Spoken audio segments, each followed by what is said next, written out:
Hi, I'm Laura Patterson, President of Vision Edge Marketing, and welcome to What's Your Edge, a series of Vision Edge Marketing podcasts dedicated to helping you use data, analytics, process, and measurement to create an edge for you and your customers. Our focus and passion are to help our customers develop and execute a strategy that will accelerate growth. Well-conducted primary research can yield valuable, actionable insights to guide strategic growth decisions. The quality of your insights greatly depends on the quality of your research, especially the research questions. Rating scales are common in research instruments, and composing these properly is the focus of this episode of What's Your Edge. Conducting primary research has been a fundamental part of my career since the late 70s and a key part of Vision Edge Marketing's work since we began in 1999. Effective research starts with identifying survey objectives tied to business decisions. This might include research to define and validate new products that are market-worthy, or to identify ways to improve customer experience to increase share of wallet or referral rates. Ideally, when the survey instrument is fielded and the responses are analyzed, the data gleaned from the answers provide actionable insights. In addition to designing and fielding studies, our customers rely on our expertise in survey and discussion guide question development. How questions are composed is extremely important to the quality and usability of the responses, just as a melody is critical to music. A melody, the main idea on a track, is a sequence of individual consecutive notes or musical pitches that, when combined in a particular order, create pleasing sounds. The same is true for questions used in primary research. Songwriters and composers use melodies in their music to tell stories. In the business world, we organize insights to tell a story from the research we conduct. There are some common characteristics between composing good melodies and crafting good research questions, especially ranking and rating questions. Rating scales help us quantify an intangible or abstract concept. To make sure we're singing from the same sheet of music, let's define our terms, beginning with what a rating scale is. Rating scales, such as a Likert scale, are a common type of survey question that uses closed questions to gain information from a respondent. Each question offers a range of choices that are constrained to a single value. Respondents choose a response from a series of statements that best reflects their position, opinion, or feeling. For example, should you create a question that asks how likely a prospect or existing customer is to purchase a particular song, and the available responses offer a range of choices from extremely likely to extremely unlikely, you are using a rating scale.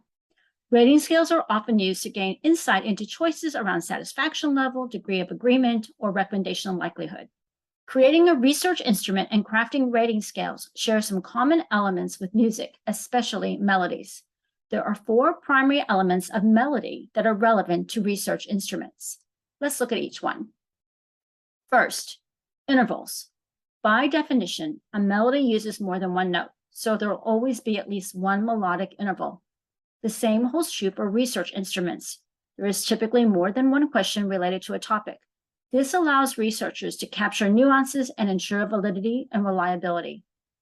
Second, contour, the shape and sequence of movements. For example, in an ascending contour, the notes in a melody increase in pitch.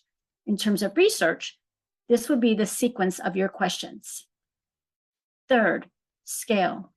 Most melodies are formed from scales, which are like a bank of the specific notes used to create the melody.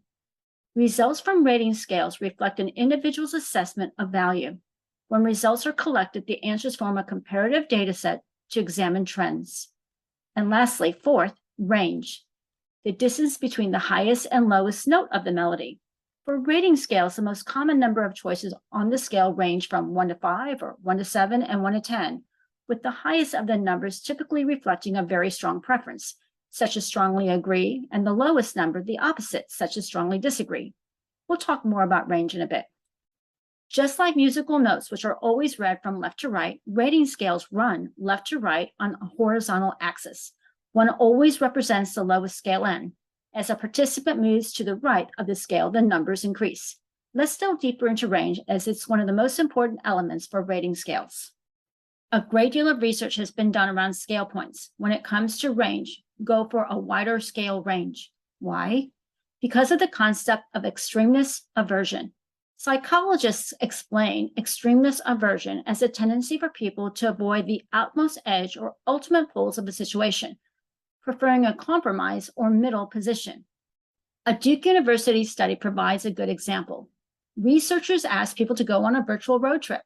As part of the exercise, participants were asked to make virtual meal choices along the way. In each meal option, participants were offered 3 drink choices, small, medium, and large. But the sizes of each were randomly changed throughout the trip. So at one restaurant, the small was 16 ounces and the large was 30 ounces. And at another restaurant, the small would be 24 ounces and the large would be 55 ounces, and so on. Researchers found that regardless of size, participants chose the middle size option. This is why we strongly advise against 5-point scales. Most people avoid the 2 endpoints, 1 and 5, leaving a 3-point scale, 2, 3, and 4.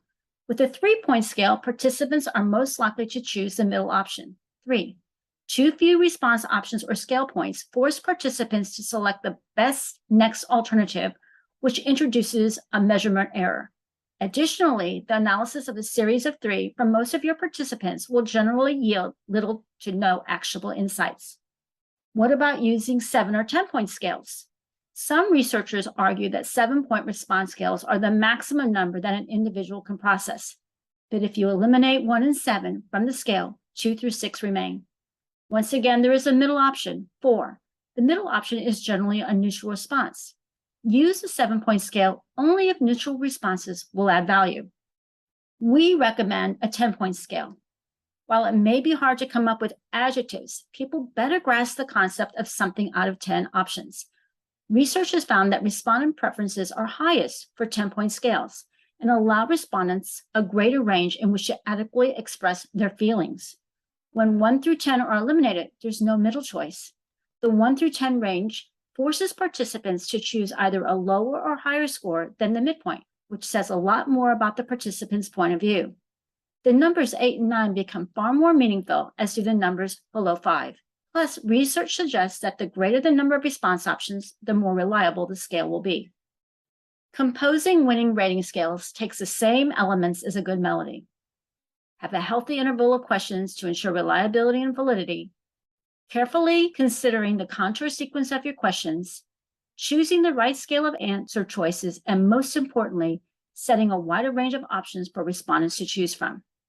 Successful melodies are not monotone. Listeners will better recognize the meaningful changes in pitch that make up the melody that they are hearing.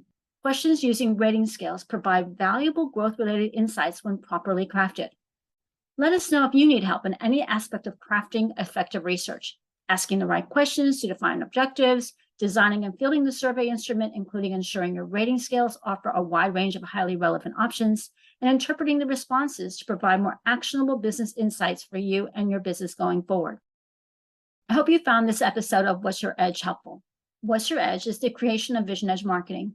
Vision Edge Marketing, founded in 1999, helps our customers solve the most difficult problems when it comes to using data, analytics, process, and measurement to accelerate growth, create customer value, and improve performance.